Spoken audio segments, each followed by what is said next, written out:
আসসালামু আলাইকুম। সম্মানিত দর্শক শ্রোতা, আশা করি সকলেই ভালো আছেন, সুস্থ আছেন। দর্শক বন্ধুরা, আমাদের আজকের এই ভিডিওতে আপনাকে স্বাগতম। সম্মানিত দর্শক শ্রোতা, প্রিয় ধান চাষি ভাইরা, আমাদের আজকের এই ভিডিওতে বিস্তারিতভাবে আলোচনা করব ব্র্যাক হাইব্রিড ধান মুক্তি ১ এর বিস্তারিত সম্পর্কে।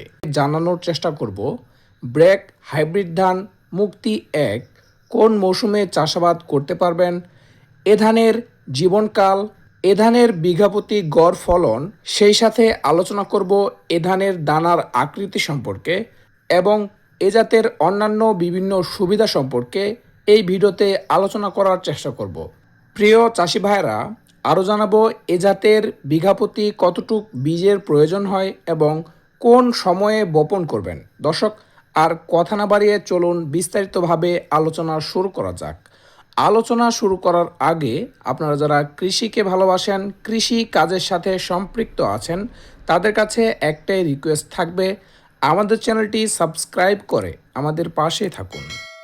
সম্মানিত দর্শক শ্রোতা, তাহলে চলুন এবার জেনে নেওয়া যাক ব্র্যাক হাইব্রিড ধান মুক্তি ১ এর প্রধান বৈশিষ্ট্যগুলো সম্পর্কে। প্রথমেই জেনে নেওয়া যাক এ জাতের ধানটি কোন মৌসুমে চাষাবাদ করতে পারবেন। দর্শক বন্ধুরা, এই জাতের ধানটি কেবলমাত্র আমন মৌসুমে চাষের জন্য বিশেষভাবে উপযোগী এবং এ জাতের জীবনকাল ১১০ থেকে ১১৫ দিনের মধ্যে সম্পূর্ণ হয়ে থাকে। এ জাতটির প্রতি বিঘাতে অর্থাৎ ৩৩ শতক জমিতে গড়ে ১৮ থেকে ২০ মণ এবং ভালো পরিচর্যা পেলে তার থেকে বেশি ফলন পাওয়া যায়। এরপরে আসি এ জাতের ধানের দানার ধরন।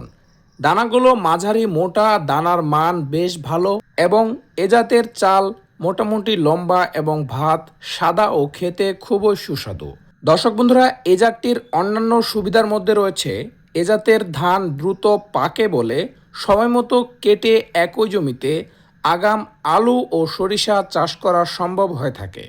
প্রিয় চাষি ভাইরা, এরপরে আসি বীজের হার, অর্থাৎ এ জাতের বিঘাপ্রতি কতটুক বীজের প্রয়োজন হয়। দর্শক বন্ধুরা, এ জাতের বিঘাপ্রতি অর্থাৎ ৩৩ শতকে প্রায় ২ কেজি বীজের প্রয়োজন হয় এবং এই জাতের বপনের সময় আমন মৌসুমে সাধারণত মে থেকে জুলাই মাসের মধ্যে বীজতলায় বীজ বপন করতে হয়।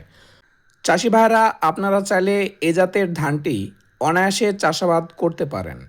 সম্মানিত দর্শক শ্রোতা, প্রিয় চাষি ভাইয়েরা, এই ছিল ব্র্যাক হাইব্রিড ধান মুক্তি ১ এর বিস্তারিত সম্পর্কে। দর্শক বন্ধুরা, আমাদের আজকের এই ভিডিওটি এ পর্যন্তই। এতক্ষণ ধৈর্য সহকারে আমাদের সাথে থাকার জন্য অসংখ্য ধন্যবাদ। এতক্ষণে ভালো থাকবেন, সুস্থ থাকবেন। দেখা হবে, কথা হবে নতুন কোনো ভিডিওতে, নতুন কোনো বিষয়ে। আল্লাহ হাফেজ, আসসালামু আলাইকুম।